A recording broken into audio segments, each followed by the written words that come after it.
Boa noite a todos que estão acompanhando aí a nossa semana de envelhecimento saudável. Hoje é o nosso segundo dia, teremos duas lives muito esclarecedoras, muito importantes para quem quer aí seguir rumo a esse envelhecimento. Ontem foi maravilhoso as duas lives, doutora Euglena Lessa, psicogeriatra. Depois conversamos com a doutora Raíssa Campos, nutricionista e gerontóloga. As duas lives estão salvas aqui no feed, estão salvas no nosso canal do YouTube. Quem não assistiu, já recomendo para ir lá para conferir, para pegar muita informação sobre envelhecimento.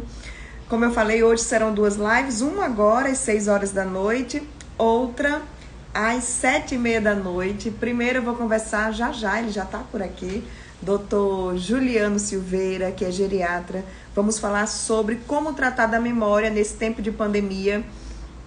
E depois, às 7h30 da noite, a gente vai conversar com a também geriatra, doutora Bettina Saad, e com o profissional de educação física, o Ralfo Pacchioni, e eles vão falar sobre o papel da atividade física nesse processo de envelhecimento. Doutor Juliano já está por aqui, bem-vindos todos que estão chegando, estou vendo aí Vilma, Paula, Jane, Liane. Aproveita, gente, já compartilha, vai compartilhando com aquelas pessoas que você conhece, que querem investir nesse processo do envelhecimento, querem viver bem o seu envelhecimento. Não é aceitar as limitações que a idade traz, não tem como a gente evitar, mas ser feliz apesar disso e principalmente ter saúde, né? Tudo que a gente está falando aqui é exatamente isso, para buscar a saúde através das suas escolhas diárias, para você aceitar essa fase, né, que é inevitável, todos nós iremos envelhecer, mas a gente escolhe como a gente quer envelhecer. E essa escolha é através das nossas decisões, dos nossos hábitos, da maneira como a gente encara a vida.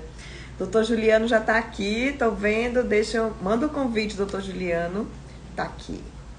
Já vou mandar que possa iniciar esse bate-papo hoje. Como eu falei, vamos falar sobre dicas, né, para que você possa cuidar da sua memória nesse tempo de pandemia. Deixa eu fixar aqui esse comentário, que aí quem for chegando já sabe qual é o tema da live. Doutor Juliano, eu mandei o convite. Você recebeu? Mandei o convite para você. Falta só você aceitar para a gente começar o nosso bate-papo. Chegou. Tudo bom, doutor Juliano? Boa noite, bem-vindo. Olá, boa noite. Mais uma vez, obrigado pelo convite de estar participando aí nessa semana tão importante do envelhecimento, né? A gente está estudando, que assim, longevidade, né, Juliana, minha xará, a gente tem que planejar, né? Então, assim, começa com iniciativas como essa, que essa semana vai ser muito rica, com profissionais de diversas áreas, e é um prazer, mais uma vez, estar aqui nessa parceria entre a gente e o Guia Viver Bem. O prazer é nosso. Doutor Juliano, para quem está chegando, para quem não lhe conhece, eu queria que você se apresentasse. Né? Doutor Juliano é geriatra, mas fala um pouquinho da sua experiência profissional, doutor Juliano. E da Então, importância desse trabalho, né, nesse processo do envelhecimento. isso, eu sou potiguar, sou médico. Por mais de 11 anos eu morei fora de Natal na minha formação. Eu fiz a especialidade e, num segundo momento, eu fiz outras sub-áreas. Eu me especializei em geriatria. Dentro da geriatria, eu fiz uma subespecialidade na parte de memória do idoso e alterações da cognição, da memória. E atuo também numa área bem interessante, que é o cuidados paliativos, que também é outra área de atuação que a geriatria também faz parte. Atuo aqui em Natal, retornei da minha formação, já vou para o 5º ano atuando em Natal, amo essa cidade, tenho muito carinho e os bons ventos me trouxeram de novo a Natal. Coisa boa. Doutor Juliano, então, o senhor propôs para a gente falar aqui, vou chamar de você, tá? Claro! Você propôs para a gente falar aqui sobre essa questão da memória na pandemia. O que é que aconteceu com a memória, principalmente dos idosos, durante essa pandemia? Então, quando a gente iniciou essa pandemia, digamos assim, aqui em Natal, em meados de março do ano passado, a gente teve que viver uma situação, Juliana, inusitada, que foi o confinamento coletivo. A gente viu que uma das estratégias, no momento que não havia vacina, era se resguardar, principalmente os grupos tidos de risco, e nisso entram pessoas com comorbidades e idosos. Então, assim, esse fato inusitado de confinamento coletivo, que ninguém, eu acredito, tenha vivenciado antes, ele teve um impacto muito importante. A gente sabe que a memória depende de estímulo, certo? Então, o confinamento social quebrou as redes. Por mais que a gente tenha desenvolvido outras formas de se conectar, por exemplo, a rede digital, como a gente está aqui fazendo lives, surgiu esse boom de lives com a pandemia, mas a gente perdeu esse contato de rede social de suporte, ou seja, aquele encontro que fazia-se semanalmente, aquela atividade lúdica que a gente saía de casa para realizar atividade física. Então, isso a As pandemia, terapias também, né? Principalmente nos idosos, que faz parte da rotina. as terapias, as reabilitações e tudo teve que ser cerceado mediante o entendimento do comportamento da pandemia. Então, assim, esse confinamento, esse primeiro ponto do confinamento, teve um impacto muito grande, porque, assim, quem está confinado muitas vezes não está feliz. Tem pessoas que se adaptam muito bem a isso, mas tem pessoas que são mais de interação. Então, esse confinamento, ele trouxe o quê? Tristeza, ele trouxe isolamento. E a gente sabe que a tristeza está diretamente associada à queixa de esquecimento. Eu falo muito, você estando triste, você não presta atenção numa aula, você não presta atenção numa atividade, você não consegue executar bem uma tarefa. Então, assim, o primeiro ponto que a pandemia trouxe foi a questão do confinamento, e com o confinamento a gente teve um impacto negativo no humor das pessoas. Umas mais, outras menos. E também a Isso não só pandemia. dos idosos, né? De todos. Não, de todo mundo que teve, de certa forma, abrir mão um pouco da sua liberdade, sofreu e sofre ainda porque assim, as coisas ainda não voltaram ao normal, entre aspas. Será que vai ocorrer um novo normal com a vacinação, que é a nossa esperança? Então, assim, teve um impacto geral, seja da criança que não foi mais para a escola, teve que ficar em casa, seja o adulto jovem, o adulto de meia idade que teve que se adaptar ao home office, seja o idoso que perdeu, de certa forma, o convívio, porque a gente focou muito nisso, de que o idoso era um grupo de risco e que com isso a gente deveria o quê? Resguardá-lo, proteger. Então, assim, o impacto do isolamento, do confinamento, ele foi e ele ainda reverbera até hoje, porque a gente não voltou ainda, digamos, ao dito normal das nossas rotinas. Mas estamos a caminho disso, né? Se Deus quiser. Estamos sim, com parcimônia, gente. Eu vou falar um pouco sobre isso, quais são os meios de voltar ao que se era antes. E assim, esse confinamento também, Juliana, impossibilitou, assim, até como o abandono de algumas terapias que o indivíduo fazia. Pronto, ele teve que abrir mão da atividade física dele, ele teve que abrir mão da fisioterapia.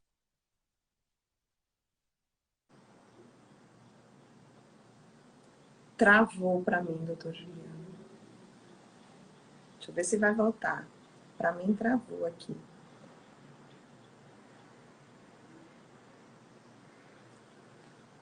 Alguém tá vendo o doutor Juliano travado ou só eu? Porque às vezes sou eu que tô travada e não ele.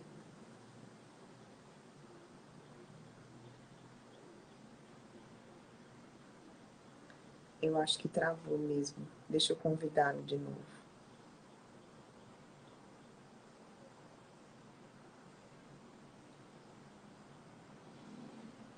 Vamos só esperar o doutor Juliano voltar para que eu possa convidá-lo.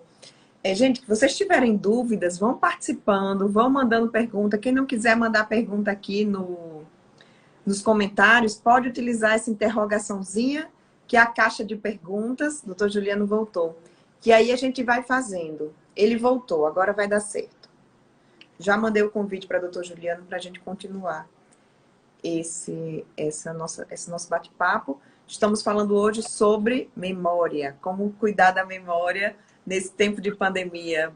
Voltou. Então, doutor Juliano, completa aí o que você estava falando. Então, essa questão do confinamento fez com que muitas pessoas perdessem um acompanhamento, seja do fisioterapeuta, do educador físico, do psicólogo, o acompanhamento médico. e com isso muitas doenças descompensaram, sejam elas diabetes, que o indivíduo parou de ter esse acompanhamento, teve um aumento do consumo de alimentos na pandemia, a gente teve um ganho coletivo de peso, e que com isso algumas doenças crônicas elas tiveram um impacto negativo.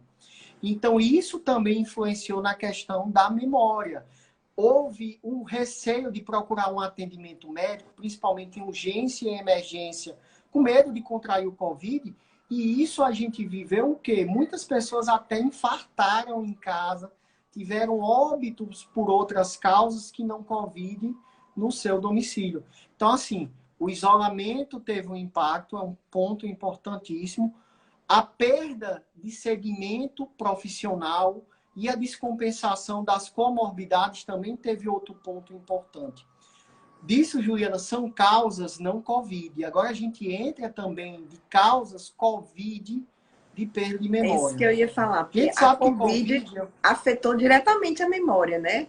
É um dos sintomas que ficaram depois da Covid.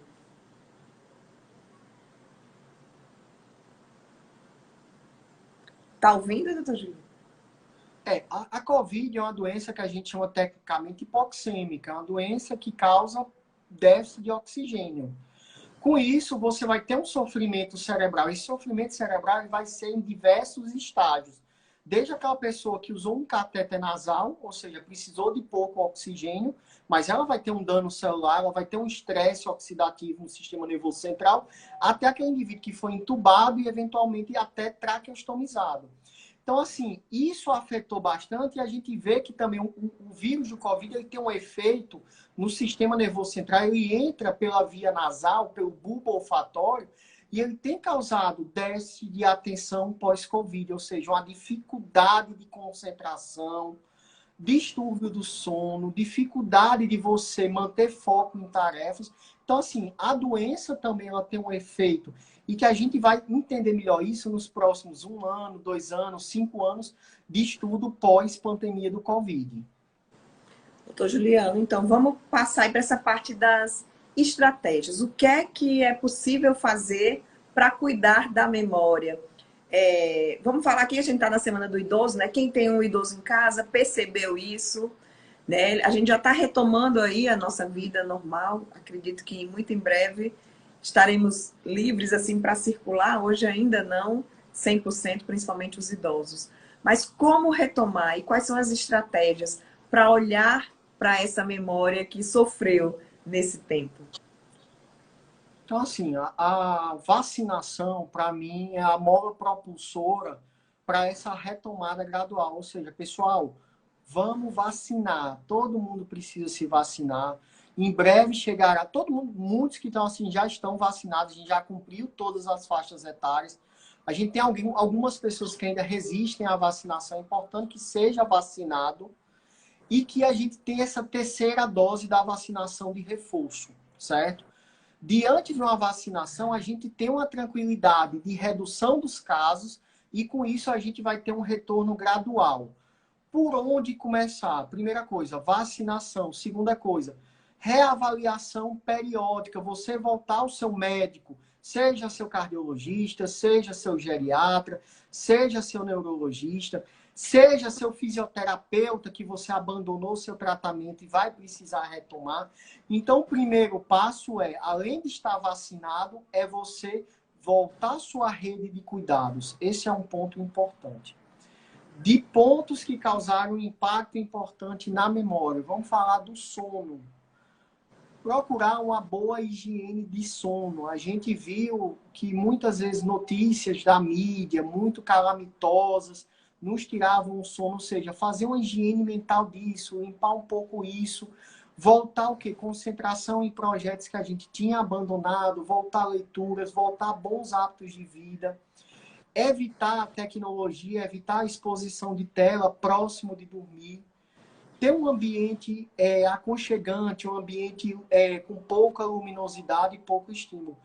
A memória, ela está diretamente atrelada a uma boa qualidade de sono. Se a gente virar uma noite, num plantão, trabalhando algo do tipo, a gente não vai ter um bom desempenho de memória no dia seguinte. Então, assim, dormir bem é a primeira dica que eu vou dar. Segunda dica vai vir aí em breve, com o pessoal da Ativo Envelhecimento. A atividade física é muito importante. E assim, essa retomada dá para ser feita com segurança, gradualmente, com a vacinação. Isso lhe permite ter mais tranquilidade em estar fazendo essa retomada da atividade. Se a pessoa está insegura, ela pode também fazer atividades ao ar livre, pode ver a possibilidade de um profissional individual dar essa assistência. Então, assim, qualidade do sono, atividade física são pontos importantes. Os tratamentos prévios, por exemplo, você fazia tratamento de diabetes, de hipertensão, de hipotireoidismo, de depressão, de ansiedade, retomada desse tratamento gradual, se eventualmente é normal o indivíduo ter oscilado um pouco, ter deixado um pouco de lado esses tratamentos, a gente entende bastante pelas circunstâncias, mas chegou a hora dessa retomada. Muitos já tinham retomado, mas chegou a hora de reforçar esses pontos. Porque, assim, muito das queixas que chegam de memória no consultório do geriatra não é Alzheimer. Isso é um ponto positivo. A grande maioria dos pacientes que chegam para a gente perguntam: eu estou com Alzheimer? A grande maioria não tem Alzheimer. Eu falo isso com a maior alegria. Eu ia falar exatamente isso. Aquele idoso que teve a memória afetada nessa pandemia devido a todos esses fatores que você já falou aqui, e a família começa a suspeitar que é Alzheimer. Como diferenciar isso, né? Então, o diagnóstico do Alzheimer é um diagnóstico de exclusão, certo? Primeiro, a gente vai afastar outras doenças. Quais são as mais comuns? Ansiedade faz com que haja perda de memória. Depressão é outra bem comum. Alterações do sono. A insônia, a má qualidade do sono. A síndrome de apneia obstrutiva do sono, no qual a gente precisa usar aquele aparelho chamado CPAP. São causas de perda de memória reversíveis. A gente consegue tratar e o indivíduo recupera aquela dificuldade que ele vem apresentando na consulta. Doenças do corpo também causam perda de memória. Por exemplo, alterações na tireoide. Tanto um excesso de hormônio, como é o hipertireoidismo, como o hipotireoidismo. Anemia também causa alterações de memória. Doença dos rins, como a gente chama de uremias, as síndromes urêmicas, elas mexem muito com o metabolismo cerebral e com isso causa perda de memória. Então, assim, o diagnóstico da doença de Alzheimer é um diagnóstico de exclusão. Primeiro a gente faz uma bateria de exames, certo? Para descartar doenças do corpo. Nós fazemos uma avaliação psiquiátrica breve para ver se o indivíduo tem algum transtorno de ansiedade, depressão, transtorno bipolar e afins. E a gente faz uma neuroimagem, um exame que pode ser uma tomografia ou uma ressonância. O papel da neuroimagem, Juliana, não é nem para dizer, você tem Alzheimer. Não, é para afastar outras doenças que causam perda de memória. Por exemplo, um tumor no sistema nervoso central, um tumor cerebral. Ele pode ser a causa da perda de memória. E você pode submeter o indivíduo a um tratamento com a retirada desse tumor e ele ter um ganho de qualidade de vida. Então, o diagnóstico de Alzheimer, ele é de exclusão. Eu vou afastar essas outras doenças. É uma sequência de investigação. Muitas vezes a gente só vai conseguir fechar o diagnóstico na terceira ou na quarta consulta. Às vezes a primeira, segunda e terceira consulta são muito importantes porque a gente vai entrevistar o paciente, entrevistar a família, fazer essa rodada de exames e aí nós conseguimos encerrar a questão do diagnóstico. Então, uma coisa que eu falo com tranquilidade é a maior causa de perda de memória que procura meu consultório não é Alzheimer, mas sim outras causas que são potencialmente tratáveis. Qual a principal causa que você poderia listar aí? Eu vejo que ansiedade e depressão. Ansiedade e depressão, elas disparam à frente como causa de déficit cognitivo, principalmente em tempos de pandemia, reflexo do que a gente viveu nesses últimos quase 2 anos. Eu ia dizer isso. Ansiedade e depressão aumentou muito, né, nesse tempo de pandemia. Então, quem está aí com esse idoso, às vezes, até a pessoa que não é idosa também está enfrentando isso. Vale a pena marcar uma avaliação com um profissional, exatamente como o doutor Juliano estava falando, para fazer a exclusão desse diagnóstico. E o sofrimento é coletivo, porque assim, adoece o idoso e adoece também a família, quem cuida dele, quem provê cuidados.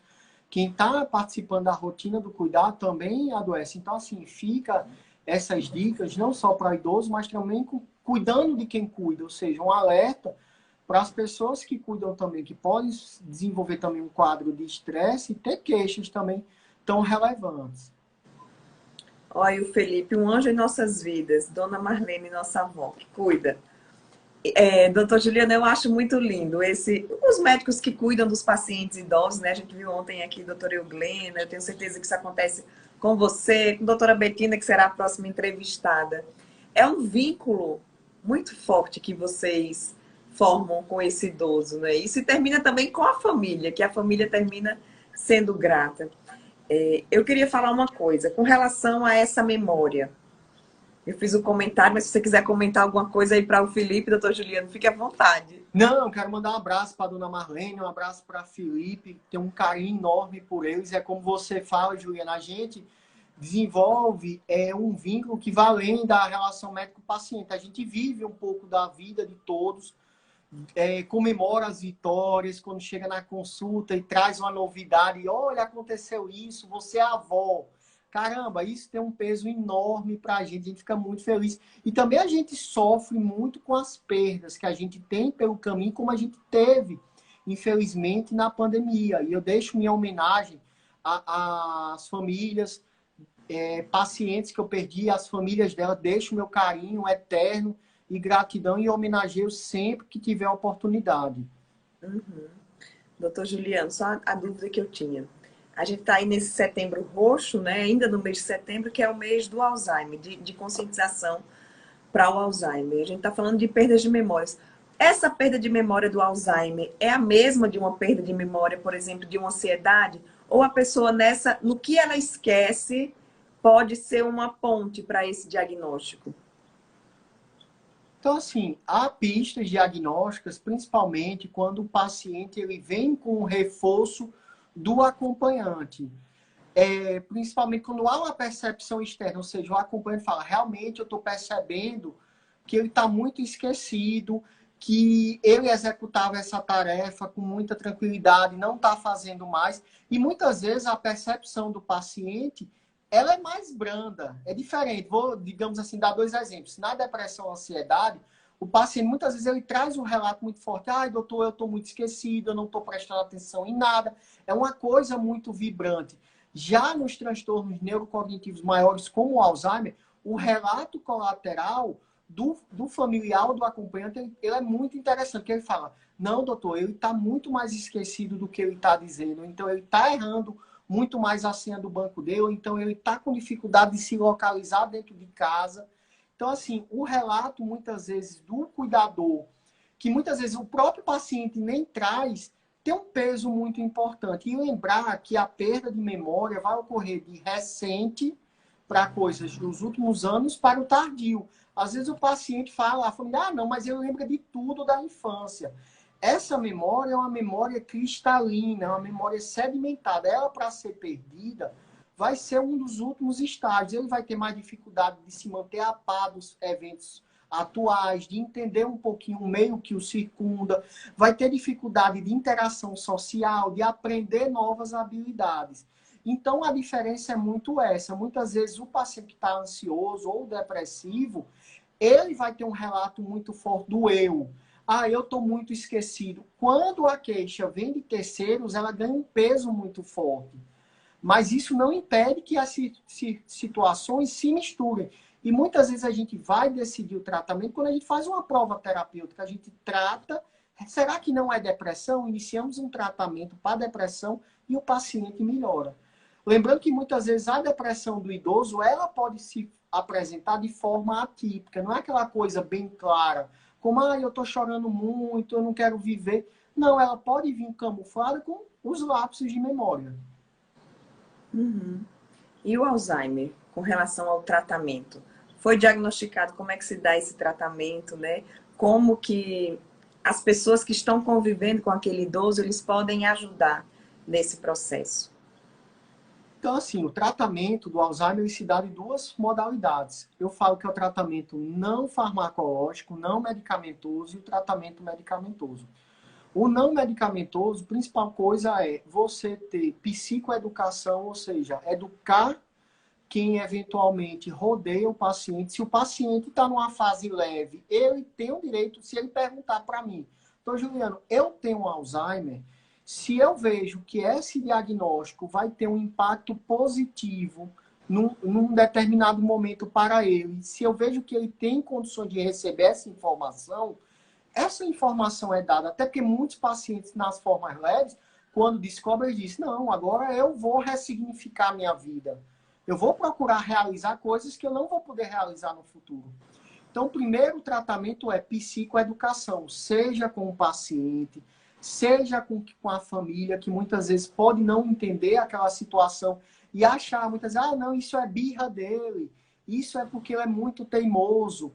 Então, trabalhar, o primeiro ponto é educação, e a gente tem diversas formas de fazer isso. No bate-papo do geriatra de 1 hora, 1 hora e meia, seja em materiais educativos, seja através de livros, seja através de filmes, a gente tenta sedimentar esse entendimento da doença. E a gente também existe o tratamento farmacológico, são medicamentos. Os medicamentos eles têm 3 papéis principais.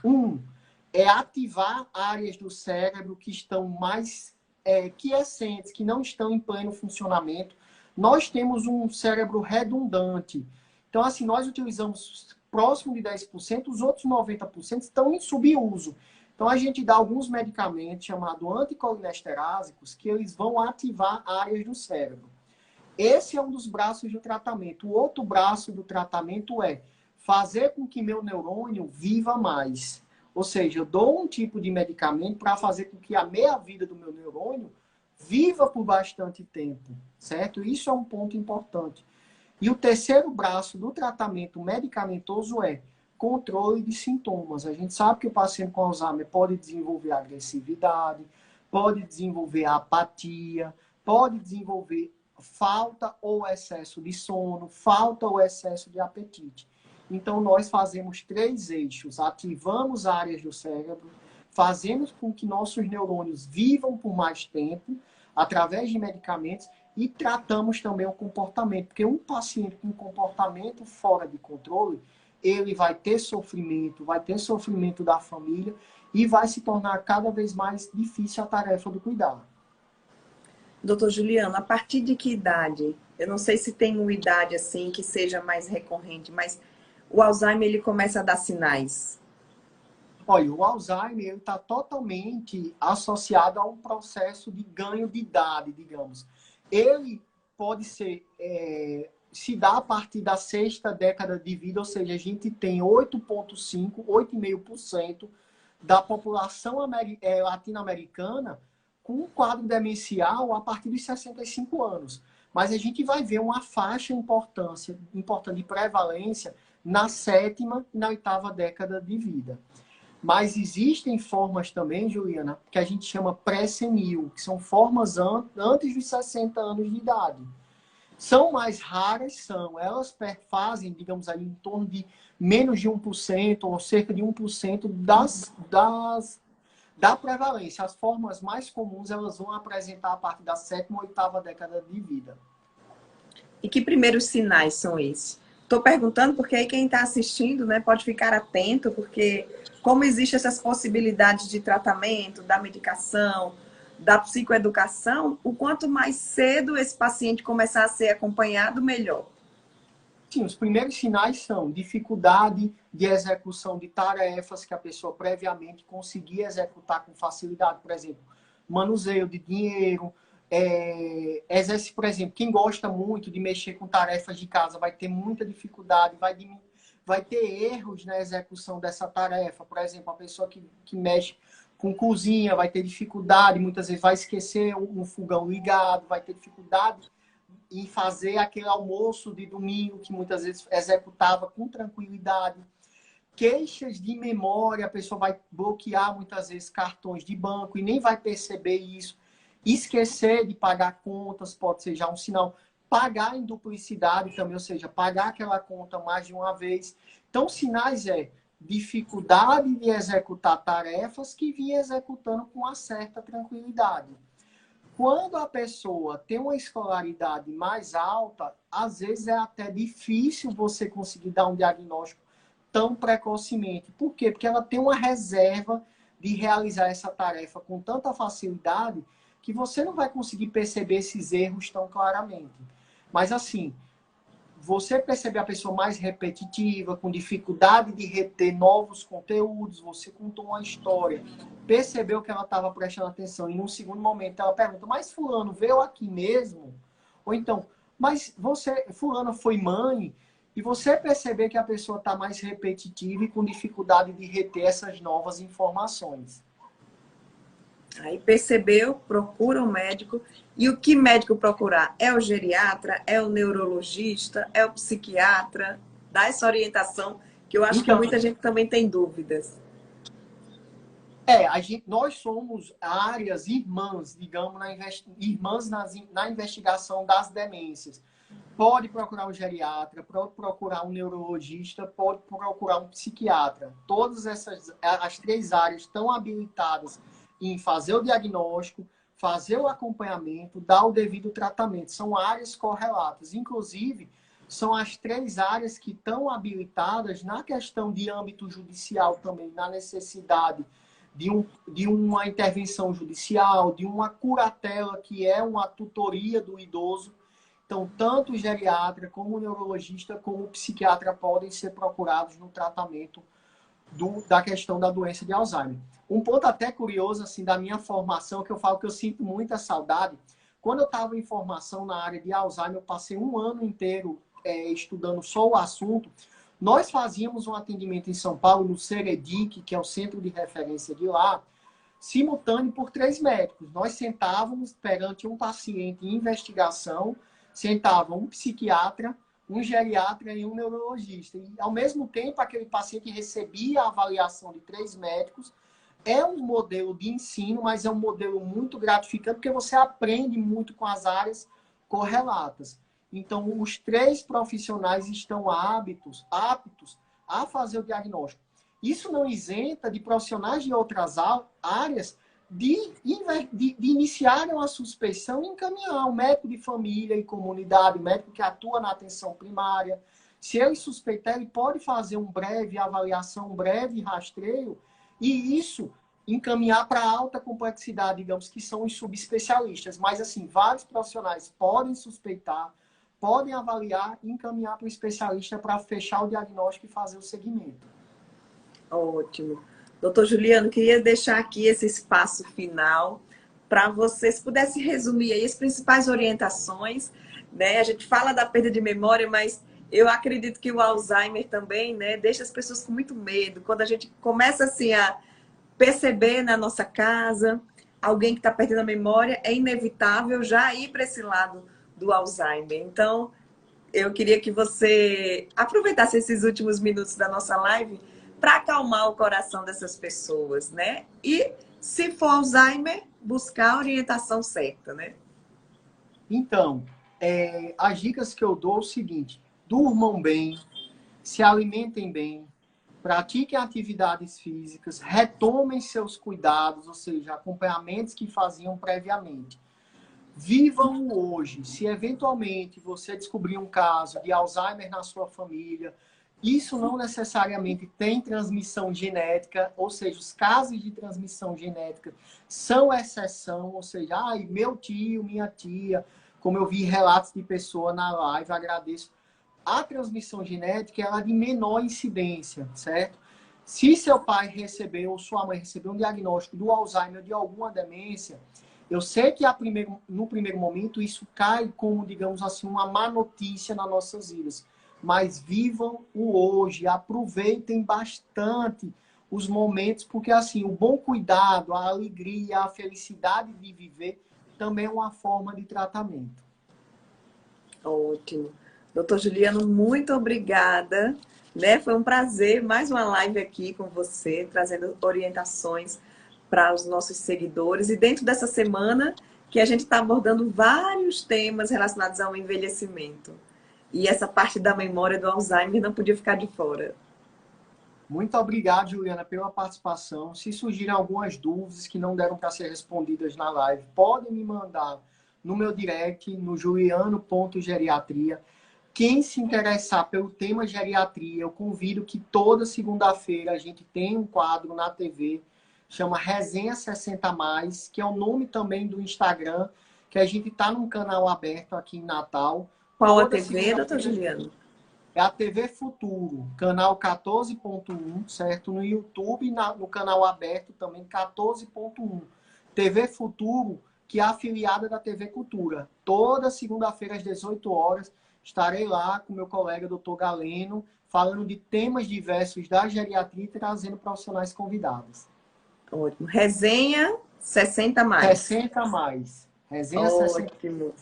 Muito obrigada, doutor Juliano. Quero deixar o convite para todo mundo que está aqui acompanhando, porque já, 7h30 da noite, teremos a segunda live do dia para falar sobre o papel da atividade física nesse processo de envelhecimento, com a doutora Betina Saad, que é geriatra também, e Ralph Pacchioni, profissional de educação física, que é o coordenador lá da Ativo Envelhecimento, que oferece aí essa parte de atividade física para o idoso. Então, espero vocês também. E outra coisa, no final dessa semana, na sexta-feira, claro, vamos compilar todo esse conteúdo que fez parte da Semana do Envelhecimento e vamos lançar o e-book, mais um e-book do Guia Viver Bem, Guia Viver Bem Envelhecimento Saudável, para ajudar todo mundo. E obrigada a todo mundo que participou aqui dessa live. Muito obrigada, doutor Juliano. Obrigado, boa noite. Boa noite e até já. Vocês, 7h30, a gente volta com mais uma live.